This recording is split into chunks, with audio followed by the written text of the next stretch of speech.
এই যে গাইস মোষের দুধের চা আনতে যাচ্ছে। যা যা যা। অন্য কিছু মাথায় আসবে কেন খাবো না আজকে মোষের দুধের চা, ভালো কেন ভাই ভালো তো।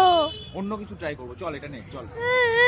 এইখানে তো একসময় ইংরেজরা এসে শাসন করতো, তো সেইখানে হচ্ছে গিয়ে যখন মানে যত সব মাল টাল যা যা আছে বাণিজ্যিক যত সব জিনিসপত্র সোনা দানা এইখান থেকে খাজনা ফাজনা আদায় করে সব এইখান দিয়ে হচ্ছে গিয়ে এই এয়ারপোর্ট থেকে হচ্ছে গিয়ে তোর ওরা ওদের দেশে নিয়ে যেত, মানে ইংল্যান্ডে।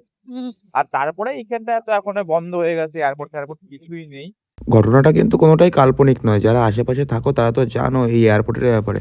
এরপর এসব শেষ করে আমরা এমন একটা ক্যাফেতে চলে গেছিলাম যার নামই আমি উচ্চারণ করতে পারছিলাম না, আর যেমনই নাম ঠিক তেমনই খাবারের কোয়ালিটি। মানে আমি অনেকদিন পরে একটু ভাবলাম চাউমিন খেয়ে দেখি, আর সিরিয়াসলি আমি এক্সপেক্ট করতে পারিনি যে চাউমিন এতটা খারাপ হতে পারে। এরপর সুস্মিতাকে বললাম তুই একটু ট্রাই করে দেখ, ও ট্রাই করলো আর ওরও খুবই বাজে লেগেছিল। ক্যাফেটার অন্য যেসব ডেকোরেশন আছে সেগুলো তো ভালো করার চেষ্টা করেছে, কিন্তু খাবারের কোয়ালিটি এতটাই বাজে কি আর বলবো। যাই হোক, দেখা হচ্ছে নেক্সট কোনো ভিডিওতে, টাটা।